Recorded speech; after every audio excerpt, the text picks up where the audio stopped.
வேண்டியது என்ன தெரியுமா?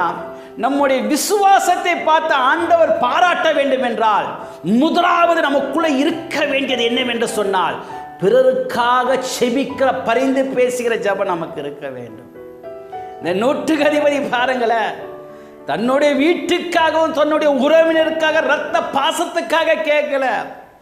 ஆண்டவரே, என் வேலைக்காரர் இருக்கிறாரு, என் வேலைக்காரருடைய நிலைமை எப்படி தெரியுமா இருக்கு? கொடிய வேதனை, திமிர்வாதமா இருக்கிறார், அவனுடைய வியாதியை என்னால பார்க்க முடியலப்பா, அவனை சொஸ்தமாக்குன்னா நல்லா இருக்கும் என்று வேண்டிக் கொள்ளுகிறான்.